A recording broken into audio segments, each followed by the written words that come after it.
Hello, my name is David Lewis, and I have the privilege of being the current president of the Society of Biological Psychiatry. I look forward to welcoming you all to our upcoming annual meeting to be held virtually April 29th through May 1st. Today, I would like to recognize the SOBP 2021 honorific awardees. These awards will be recognized virtually at the upcoming meeting.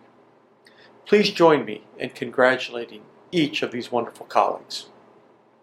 The A.E. Bennett Award for Clinical Research recognizes research accomplishments in biological psychiatry by an early career stage investigator. Congratulations to this year's awardee, Dr. Alec Widge of the University of Minnesota.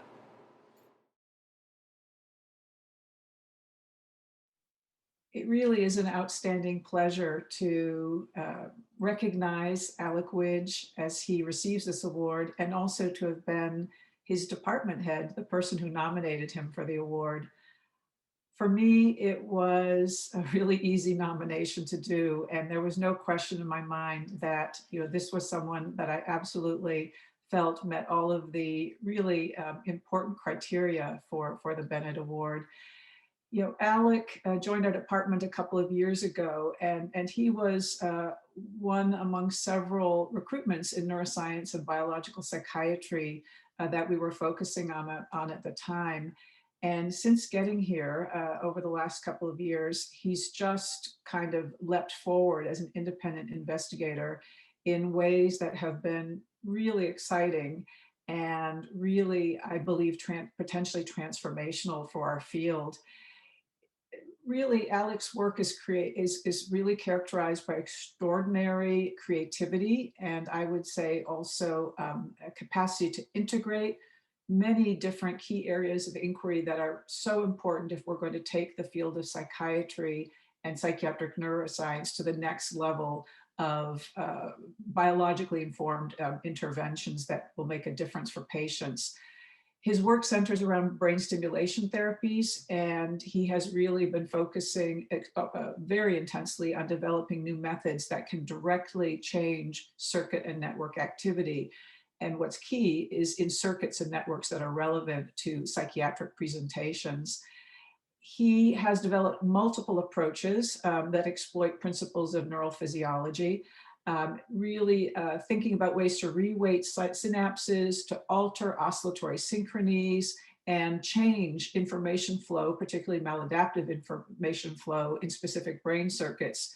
And to do this work, he's drawing on his very unique background as a neurophysiologist who understands the biology, as an engineer who can design rapid signal processing methods and stimulation engines, and as a psychiatrist. He also does clinical work, and he understands the actual presentations that patients come to us with, and thinks about the manifestations of those presentations and how they will be relating to circuit dysfunction. What's particularly exciting about his work is that he's pursued this work simultaneously in animals and humans, and he's really performed experiments that show that he can shift these changes in circuits that are relevant to mental illness. And he's been really thinking about, again, this translational divide, this translational gap in these really unique and creative ways. He's been very successful in his publications. He has published in very high-tier journals. He has been successful in obtaining extramural funding. He's recognized by major foundations and major initiatives and professional societies. I could go on and on. But I want to add one other thing about Alec Widge as a scientist and a colleague, which is his extraordinary collegiality. Since coming to the department, he has established a laboratory which is not only productive and functioning well, but where people flourish, where they develop their careers, where they develop their own independent ideas. He's been available to other junior faculty, both within and outside of our department, to foster their careers, to support their ideas, their development. He's shown a strong commitment to initiatives around fostering diversity and equity within the department and within the neuroscience community at our university. And through all of this, he has been positive, cheerful, community focused, energetic, and always ready to pitch in with some additional supports or new ideas. And this combination of being an extraordinary colleague and, in a sense, citizen of our community, and collaborator and contributor to our community, along with his very high tier scientific acumen, really make Alex stand out as an up and coming star in our field. And as someone who's going to just continue to contribute in ways that are both scientific and non-scientific to all of us. So congratulations, Alec.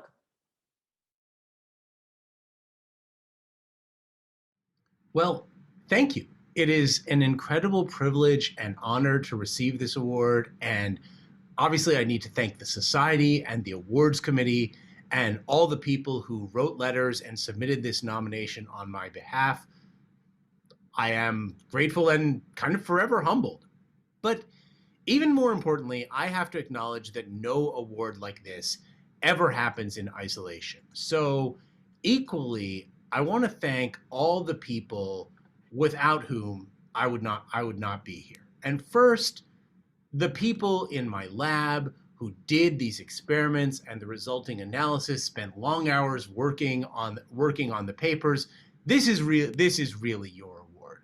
Second, some great collaborators and colleagues at my prior institution, Mass General Hospital, who gave me access to unique patients, data sets, things that made science possible that otherwise wouldn't have been.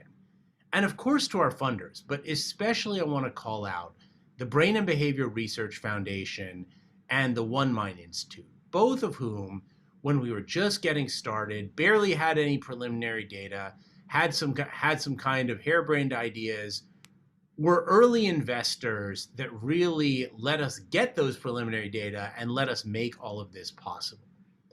And then beyond that, there are 4 specific mentors who have really made a difference, who I think I want to credit and give a shout out today. And I'm filming this, it's the end of March, it's the end of Women's History Month, and I think it's really fitting that that's specifically for particularly really accomplished female neuroscientists who I get to thank for their role in this. And first, who you just heard from, my chair, Dr. Vinogradov, not just for the nomination, though that was kind of important, but also for building a department where neuroscience and where dimensional Ardachian computational thinking are baked into not just our research, but into our clinical work, into everything we do. It's just been so refreshing and so much fun to be here at Minnesota and be part of that. And it's really contributed to this kind of growth that we're being honored for today.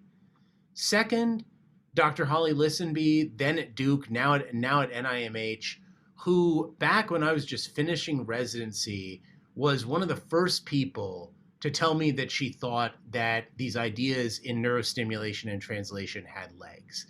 Back then, when I told people that what I think we need to do is take a dimensional approach to brain stimulation, that we need to design closed loop stimulation based on a fundamentally Ardachian approach, that was heresy still back then. People thought that was crazy. I was told by multiple thought leaders, no way, that's not going to work. And Holly said, yeah, actually, that I know what I'm talking about. I know brain stimulation. That makes sense. Keep going with it. She also gave me some very, very tough feedback along the way of don't say that, don't do that. You need to shape up this part of your story. And it was that kind of encouragement combined with a little bit of tough love that led us to start getting the grants and being able to publish some of this work. So thank you for everything. Similarly, Dr. Susanna Mari at Pittsburgh has just been a guide, an inspiration, a friend as we try to navigate this complex world of linking and building a translational bridge between animal research and our human studies. And I have really lost count of the times that I'm trying to think about a complex problem involving something having to do with corticostriatal circuitry, and Suzanne has had a key insight or knows of another paper I need to consider, or just has had a technological, methodological, hey, why don't we think about this, that has helped us move forward. So, and then not only has there been that technical genius, but thank you, Suzanne, for just being a friend, and for the times when you have brought humor or a pep talk just when I needed it. She is tired, I'm sure, of hearing the story where one time just one funny forwarded cat meme was all I needed to pick myself up and get back to work.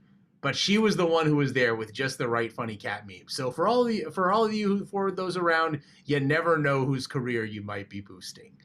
But then finally, Carolyn Rodriguez, who I have had a chance to work with for several years now, as she's been vice chair of APA's Council on Research, and before that on some early career psychiatry initiatives. And I really wouldn't be filming this speech if not for her, because Carolyn's the one who, the year after she won this same award, said, yeah, I think you should go for it. Now, that was several years ago, so persistence matters also. But for Carolyn, one of the things that keeps me engaged in policy, in advocacy work, is just the energy and belief she brings that science really can make the world a better place. And from her, I've learned so much and seen so many great examples of how to mentor people at a distance, how to bring up the next generation of residents and students. And it's a model I try to emulate, but really,